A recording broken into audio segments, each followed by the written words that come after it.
Hello, I am Eli Adashi, Professor of Medical Science at Brown University and host of Medscape One-on-One.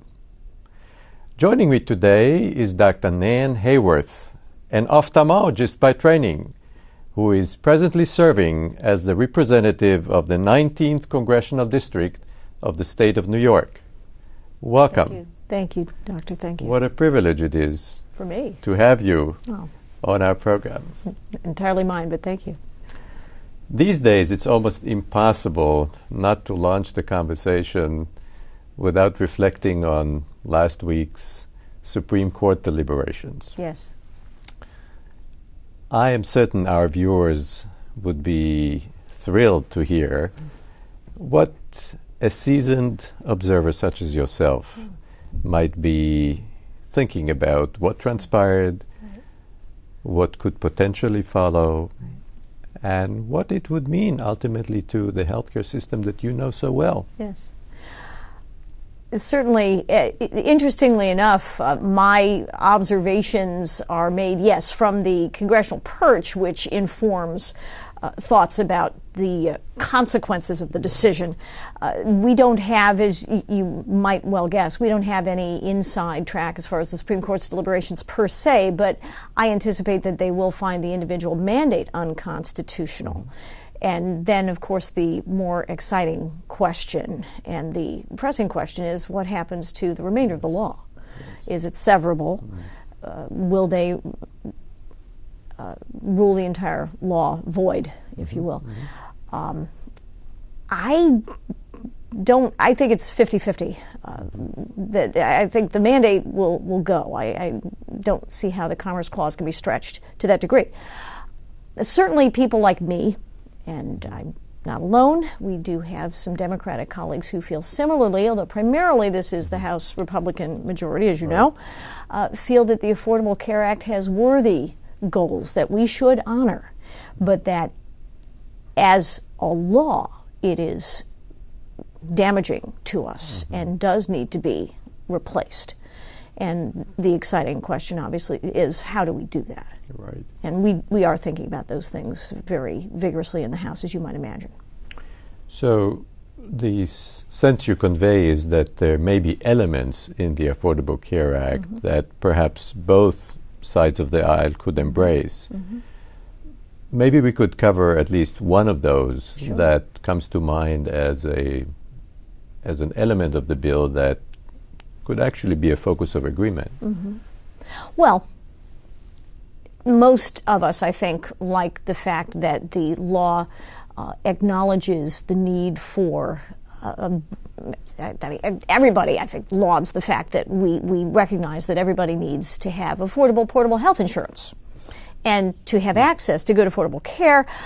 Many people have expressed a desire to retain the provision that requires that insurers provide for dependents up to the age of 26. That's a fairly straightforward task, I think. But fundamentally, because it's not a very costly population, obviously, but fundamentally, the whole idea of how we approach a paradigm shift in American medicine is the question, and it's compelling. My contention is that we face a paradigm shift at this point, no matter what.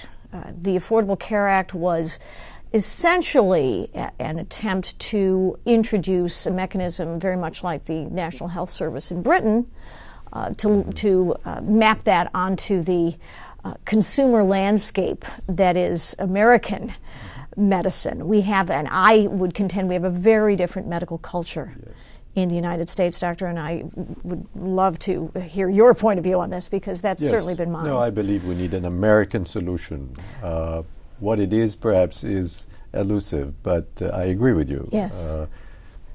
The American solution is not likely to be comparable to its European counterpart, for example. That would certainly be my contention. Having practiced, now my background was that I trained in New York City at Cornell, an esteemed academic center, and then migrated to the New York metropolitan area, which of course has a very sophisticated medical consumer with high expectations. That is not necessarily the case throughout the United States, as you and I both know. But certainly my vision of the American medical consumer, if you will, is that he or she expects the most advanced modalities to be available and to be available immediately when they're needed. That is, I think, the natural issue of what happened in American medicine starting at the beginning of the 20th century. We are a medical culture that certainly our training is intense. We want to provide vigorously and well, and that requires resources. And when a third party is paying, as it was an artifact, of course, as we all know, of policy, employment policy after World War II, and then, of course, Medicare in 1965, we have created a very costly structure. And, of course, the Affordable Care Act is an endeavor to deal with that. But I think it is sown with the seeds of its own destruction, if you will, especially if the individual mandate goes. Yes. Because the Affordable Care Act hinges on two factors, primarily an individual mandate and also, of course, a mechanism by which access to care will be controlled, in this case the Independent Payment Advisory Board, yes. Which I don't view as a death panel, but we both know that access to care is materially determined by the providers, whether that be, of course, a physician or a hospital ultimately, or other providers, by their ability to sustain the means of delivering that care. Yes. Well, multiple layers of uncertainty, I think, were exposed by your articulate response, and we're all going to have to wait, yes. I think is probably the bottom line. With that in mind, I thought we could turn our attention to Medicare, which in many ways is likewise an ongoing challenge, yes. That presently appears to be addressed in two fundamentally different ways. Mm-hmm. On the one hand, by the Affordable Care Act and the administration, on the other hand, by Representative Ryan's proposals and the support it receives from his ranks. Would you take a minute, perhaps, for the benefit of our viewers, sure. to compare and contrast mm-hmm. these opposing worldviews mm-hmm. and perhaps state your preference sure. in the process and why? Well, our challenges with Medicare are parallel, if you will, or are in, I can't even really call it microcosm because Medicare is such an important part of American medicine, but they certainly reflect the problems that are created by the Affordable Care Act, in that we have a third-party payer mechanism in which the recipients of care, those who for whom the insurance is intended to provide, and who depend on that insurance. Our seniors very much rely on Medicare. But we certainly have a very costly delivery system that is, sadly, because of the fact that Medicare, when first passed, was not indexed for life expectancy. So what was designed to be a fairly limited program, of course, is the 2 years prior to average life expectancy. That was when people became eligible for Medicare in 1965. But of course, now people live 20 or 30 or more years beyond, and I certainly, my own parents, 88 and 91, I wouldn't trade a day with them. But what they paid into Medicare is far outstripped by a multiple of 3 or 4 or more in terms of what will be provided to them, which is why, as we all know, the Medicare Trust Fund is rapidly running out of its resources because we are now in a net negative balance, and so the predictions have been accelerated in terms of their in terms of its expiration. Now it's some estimates say 2016. So how do we assure that Americans who are counting on Medicare will be able to have it in generations to come? How do we honor the obligations that we have to our seniors who absolutely have no alternative for the most part? And I think the Wyden-Ryan plan, which is incorporated into the Budget Act that we just, or the budget bill that we just passed through the House, unlikely, to say the least, to pass the Senate. But certainly that's part of our plan. And it is to try to rationalize and preserve Medicare for future generations. We honor the obligations we have to our current seniors and those who will imminently be receiving Medicare, but for members of the baby boom generation who are under 55, and 10,000 boomers a day now are entering Medicare, as you know, which is why the trust fund is running out so rapidly. But for those who are 55 and under, there will be a new way of providing alternatives through which we hope to have a consumer-based, consumer-driven mechanism rather than mandates and boards that are coercive. You know, that we want to be able to empower our citizens to make sensible decisions, and I think that broad principle applies as well to the Affordable Care Act. So there are analogies there. So what Wyden-Ryan does is provides for regional differences in the cost of care, in medical consumer culture, if you will. It does allow the option of participating in a traditional fee-for-service Medicare plan, but also the option of purchasing with premium support, which is not a voucher. Premium support carries with it an assurance that you will have the care you need, not limited by means and not limited by severity of pre-existing conditions, but we will have provision for you. There are parallels, of course, to Medicare Part D, which has an array of plans. It does require consumer engagement, that's true, but I think that's a reasonable request of intelligent people who are empowered to make those decisions. In a way, markets versus mandates. Exactly. Perhaps one. Exactly, the American way. And that's important. It's important to have that acceptance. Perhaps while we are on safety net arrangements, yes. Our viewers probably would appreciate your insight into Medicaid as well, and perhaps in particular as it relates to the state of New York. Yes. And what perhaps could change for the better or worse if Medicare would shift from the current federal-state partnership to essentially a state block grant arrangement wherein the primary responsibility will rest with the state. Right.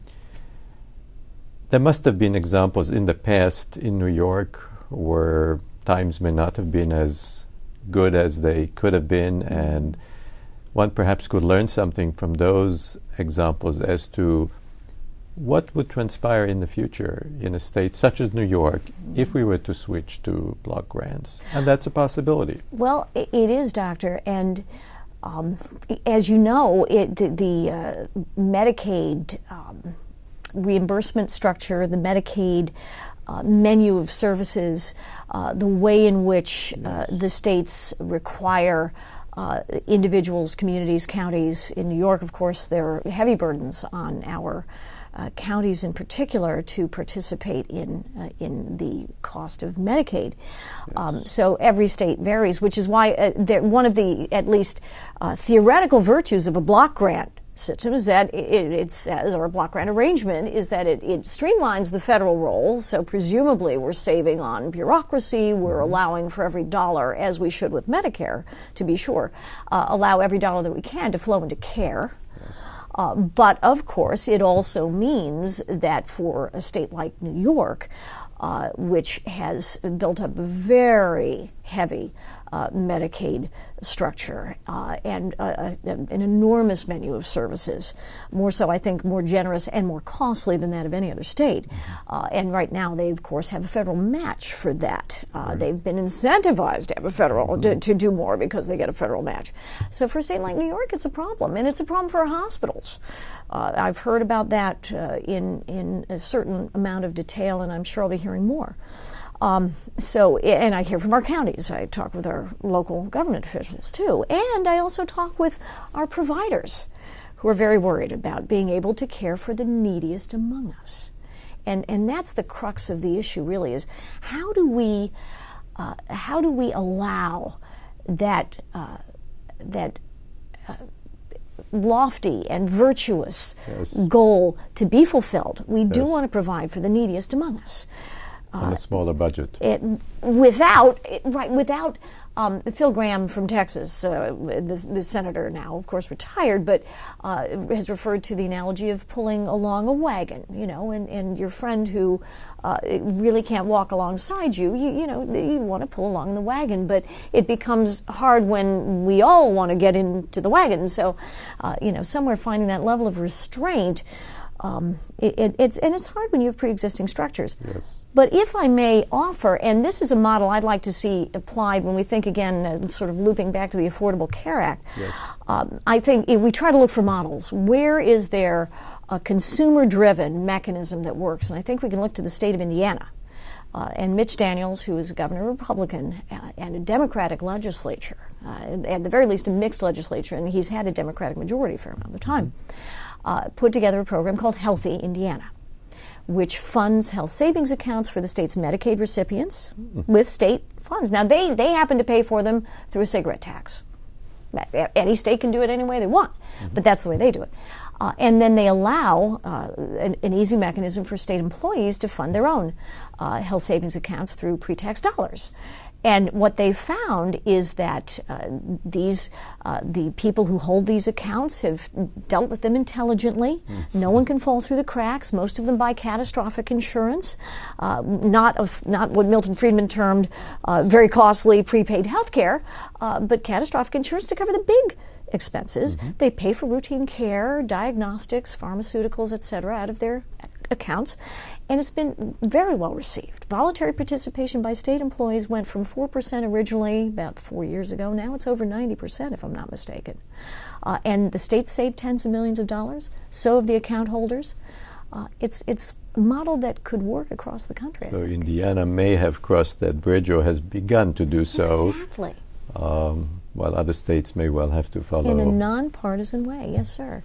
So I'd love to, and I talk about Healthy Indiana whenever I can, because I think as policy makers, that's a great model. If we could combine a model like that, HSAs for Everyone is the basic way we fund our health care as consumers, a consumer-driven system that allows a market mechanism to provide for those appropriate controls, which really, when Medicare came in, that's when the unit price of medical care, as you know better than I, sir, soared in the United States, because when the federal government is writing the checks, there's not the same sort of market mechanism.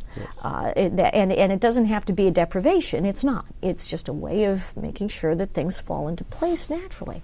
Liability reform and open up the insurance marketplace. We'll come back to the latter point, I think, because it is important to providers, as you know well. Yes. But before we do, another issue that is obviously of great interest to physician providers in particular is the issue of reimbursement under Medicare and the constraints or the threat of a constraint as it relates to the sustainable growth rate formula. Yes.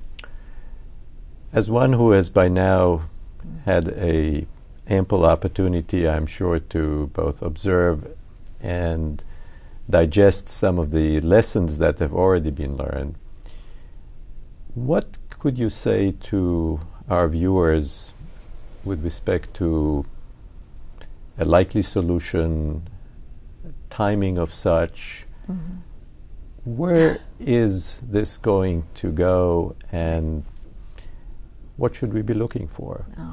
That is a challenge that really does require the voice of every physician who can devote any energy or thought to this problem. It is a challenge that, as you know, can also pit certain groups of physicians against others in a variety of ways. Primary care versus specialists obviously comes to mind. The sustainable growth rate formula has been overridden in nearly every year since its inception in, I think it was 1998 was when it became law, roughly 13 years ago, 14 years ago. And it desperately needs to be reformed. We do not have a clear path yet on this, and I know that there have been various recommendations, and I think there's going to have to be a task force approach. We have extended the current payment schedule through the end of this year.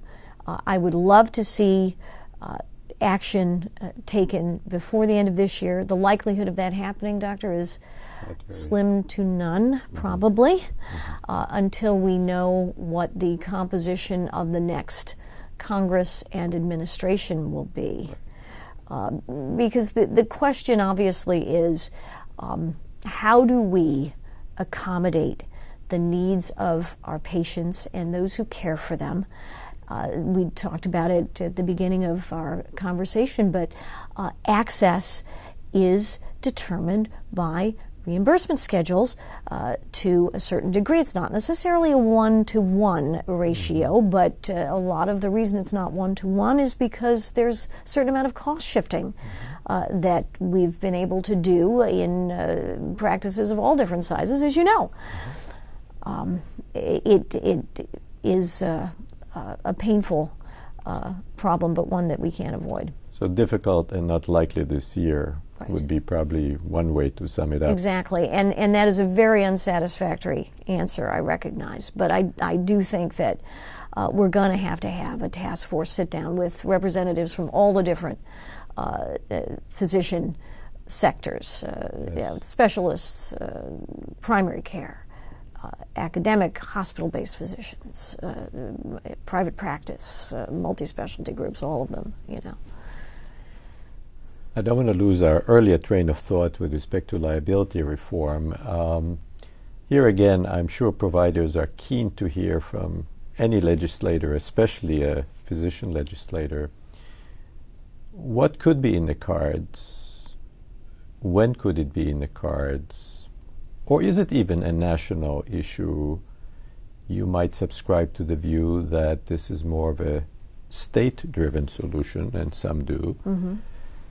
Any insight that you can provide us on this, again, ongoing issue, I think would be greatly appreciated. With regard to Medicaid? No, with respect to liability reform. Oh, yes. Oh, gosh, Doctor, reform. Absolutely.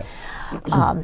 We did pass in the House of Representatives, and this was essentially along a party line vote. We did pass a reform measure, which would provide for session. Yes, sir, we did. Along with, it was combined with repeal of the Independent Payment Advisory Board.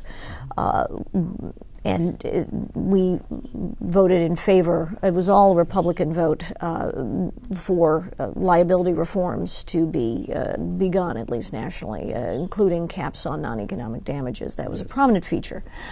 Safe harbor provisions. Sensible things.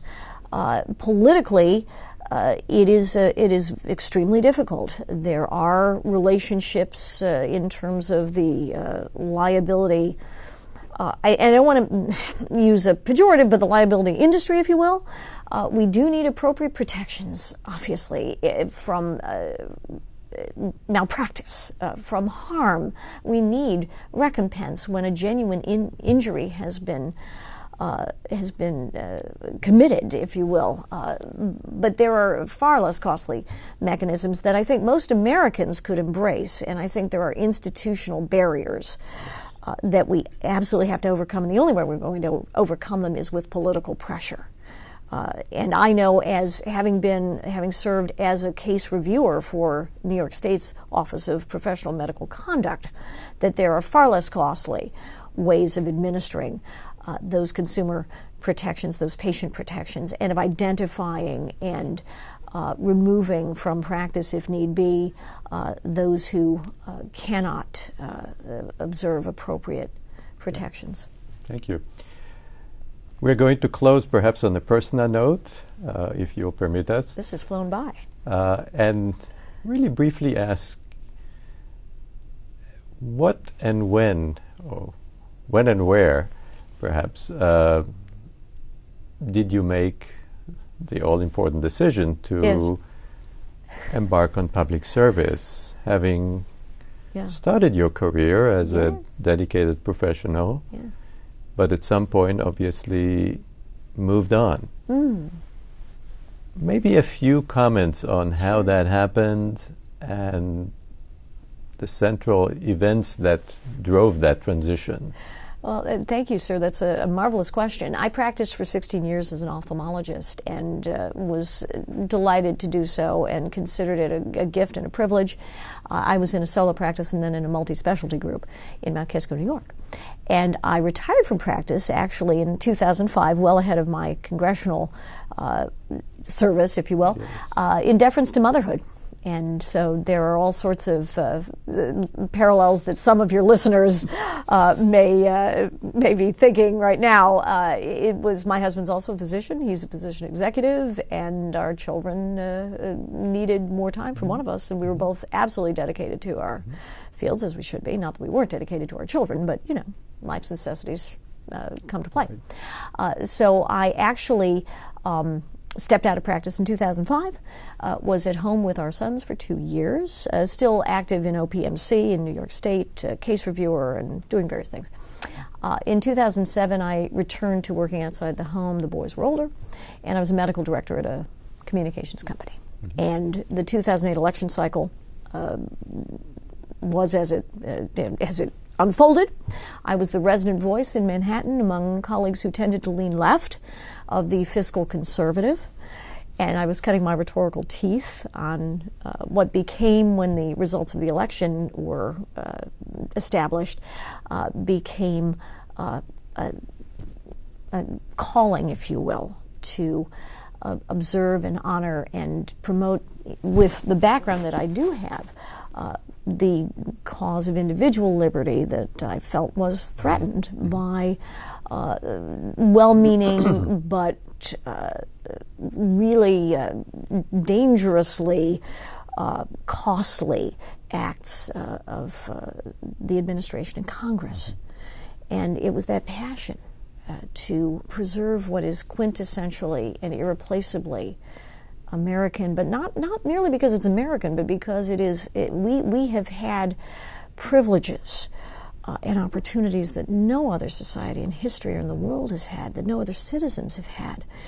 And if a government expands to such a degree that it provides for all, then it invades all as well. When I say all, I mean for all needs, if you will. We want to provide for those who cannot do for themselves. But there are ways in which the best of intentions can become, unfortunately, overwhelming, oppressive, and wrong.